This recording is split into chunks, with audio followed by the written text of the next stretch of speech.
Wow, guys, Caroline Leavitt tolerates no BS. She ends this reporter after they disrespect Tom Homan. You guys gotta check this video out. But before that, I need you guys to hit the subscribe button if you're new to the channel so you don't miss none of the latest videos that I post.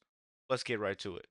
Of the 3,500 arrests ICE has made so far since President Trump came back into office, can you just tell us the numbers? How many have a criminal record versus those who are just in the country illegally? All of them, because they illegally broke our nation's laws and therefore they are criminals as far as this administration goes. I know the last administration didn't see it that way, so it's a big culture shift in our nation to view someone who breaks our immigration laws as a criminal, but that's exactly what they are. You made a point of going with the worst first. They all have a criminal record? And welcome to the briefing If they room. broke our nation's laws, yes, they are a criminal. Yeah, Peter. Caroline, I can ask you very quickly, just following up on the question on immigration first. President Trump, during the course of the campaign in 2024, said the following about illegal immigration. He said, they're going back home where they belong, and we start with the criminals. There are many, many criminals. NBC News has learned that ICE arrested 1,179 undocumented immigrants on Sunday, but nearly half of them, 566 of the migrants, appear to have no prior criminal record besides entering the country illegally. Is the president still focused exclusively, which is a civil crime, it's not criminal? It's a federal crime. So I'm asking though, he said he was going to focus on those violent offenders first. So is violent offenders no longer the predicate for these people to be deported? The president. Hey, look here, buddy. I would assume you have some type of smarts because you're in the Oval Office. You made it into the White House. Illegal means illegal. You know, if you broke the law, you broke the law. It doesn't matter what extent or what level it is, you broke the law. You know, let's keep going, man.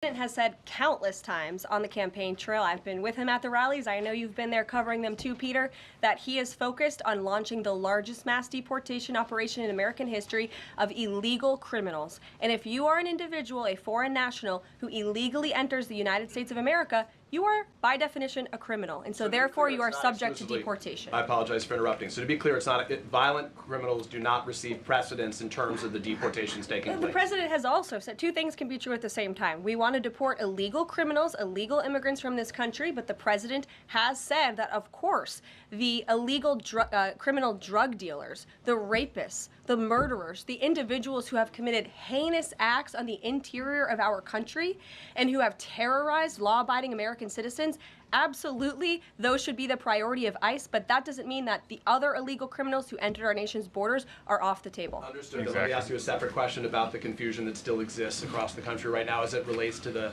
freeze or the pause as it's described. President Trump, of course, ran one of the key policy items was that he was going to lower prices, lower the cost of everything from groceries, as he often said. But in many of the cases, it would seem that some of these moves could raise prices for real Americans on everything from low-income heating, that program, child care programs. Will nothing that the president's doing here in terms of the freeze in these programs raise prices on ordinary Americans? It's almost like he skipped every other briefing, you know, because Caroline Leavitt answers this question dang near daily, you know. Trump answered this question already. Everybody's on my Facebook always trying to pull up something of saying he's stopping Medicaid, food stamps, and everything else that people get for free, you know, due to their circumstances. But let's keep going, guys. Particular actions are you referring to that I'm would... referring to LHEAP right now. That's the low-income heating program, for example. We can talk about, there's no clarity, so I could refer to a lot of them. We don't know what they are specifically. Can you tell us that LHEAP is not one of those affected? So you're asking a hypothetical based on programs that you can't even identify. No, I just identified. What I can tell you just is that since you guys haven't identified, let's do it together just for Americans at home. Medicaid, is that affected? I gave you a list of examples: Social Security, Medicare, welfare benefits, food stamps that will not be impacted by this federal pause. I can get you the full list after this briefing from the Office of Management and Budget. But I do want to address the cost cutting because that's certainly very important and cutting the cost of living in this country. President Trump has taken historic action over the past week to do that. He actually signed a memorandum to deliver emergency price relief for American families, which took a number of actions. I can walk you through those. He also repealed many onerous Biden administration regulations. We know over the past 4 years, American households has been essentially taxed $55,000 in regulations from the previous administration. President Trump, with the swipe of his pen, rescinded those, which will ultimately put more money back in the pockets of the American people. So deregulation is a big deal. And then when it comes to energy, I mean, the president signed an executive order to declare a national energy emergency urgency here at home, which is going to make America energy dominant. We know that energy is one of the #1 drivers of inflation, and so that's why the president wants to increase our energy supply to bring down costs for Americans. The Trump energy boom is incoming, and Americans can expect that. Please share that memo. Thank you. Karoline, I think some of the confusion may be here with this pause on federal funding. You've made it clear you're not stopping funds that go directly to individuals, but there certainly are lots of organizations that receive funding and then may pass along a benefit.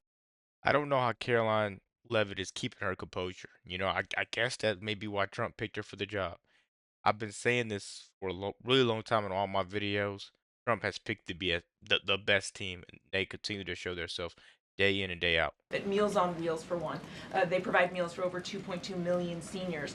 What is the president's message to Americans out there, many of whom supported him and voted for him, who are concerned that this is going to impact them directly, even if, as you said, the funding isn't coming directly to their wallet? I have now been asked and answered this question 4 times. To individuals at home who receive direct assistance from the federal government, you will not be impacted by this federal freeze. In fact, OMB just sent out a memo to Capitol Hill with Q&A to clarify some of the questions and the answers that all of you are asking me right now. Again, direct assistance will not be impacted. I've been asked and answered about this OMB memo. There's many other topics of the day. Jackie Heimer. But indirect assistance, Caroline, if it's going to another organization and then trickling down.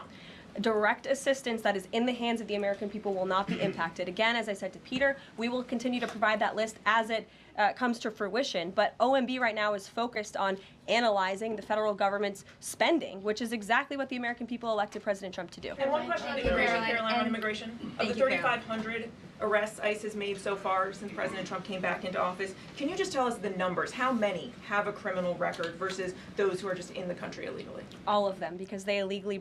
She beat me to the punch. I was literally about to say that. All of them. Because you entered the country illegally. This is something that Tom Homan has been saying for the longest. This is something that Trump ran on. This is something that's going to be fixed very, very soon.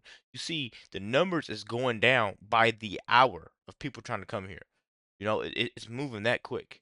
Let's keep going, man. Make sure you guys hit that subscribe button. Broke our nation's laws, and therefore they are criminals as far as this administration goes. I know the last administration didn't see it that way, so it's a big culture shift in our nation to view someone who breaks our immigration laws as a criminal, but that's exactly what they are. You made a point of the worst first. They all have a criminal record. And welcome to the briefing If they room. broke our nation's laws, yes, they are criminal. Yes. Thank you. On stripping security details for figures like John Bolton, Pompeo, Brian Hook, Senator Tom Cotton said that he's seen the intelligence and the threat from Iran is real for anyone who played a role in the Soleimani strike. He voiced concern it wouldn't just impact those individuals, but potentially their family, innocent bystanders, friends, anyone who's near them when they're out in public. Is the president open to reconsidering his decision? The president was asked and answered this yesterday, and he was firm in his decision despite some of the comments that you had referenced. And he's made it very clear that he does not believe American taxpayers should fund security details for individuals who have served in the government for the rest of their lives. And there's nothing stopping these individuals that you mentioned from obtaining private security. That's where the president stands on it. I have no updates on that. Is there any Really quick, guys. Do you think Adam Schiff needs his security clearance ripped from him?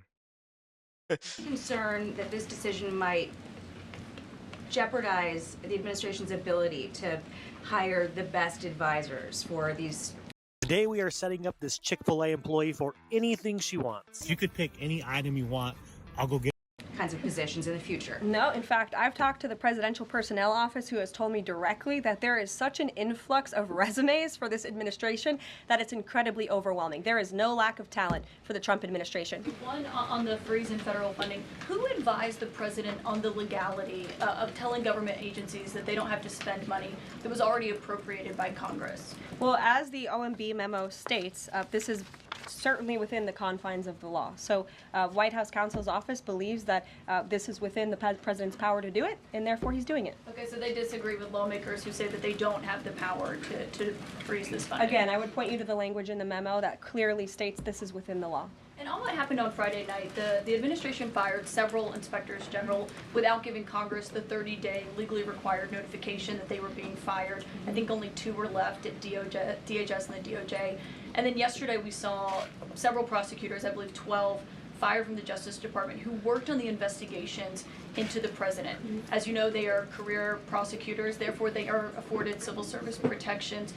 How is the administration deciding which laws to follow and which ones to ignore? So it is the belief of this White House and the White House counsel's office that the president was within his executive authority to do that. He is the executive of the executive branch, and therefore he has the power to fire anyone within the executive branch that he wishes to. There's also a case that went before the Supreme Court in 2020, Scala Law LLC versus the Customs, Bureau protection. I would advise you to look at that case, and that's the legality that this White House was resting So on. you're confident that if they bring lawsuits against you, those prosecutors who were fired, that they will succeed? We will win in court, And yes. did he personally direct this, given they worked on the classified documents investigation and the election interference investigation? This was a memo that went out by the Presidential Personnel Office, and the president is the leader of this White House. So it did come yes, from them. yes, it came from this White House. It doesn't matter what question Caitlin Collins threw at her frog mouth, but Caroline Leavitt had to answer. You know, that's why I love her being in this Oval Office press, because KJP was just not doing the job. You know, she didn't really care. She was always in a big suit, like looking like this, and always looking down at something to try to make sure she said something remotely right. You know, let me know what you guys think about this video. Be sure to like, comment, subscribe if you're new, and as always, let me know what you act to. We're out.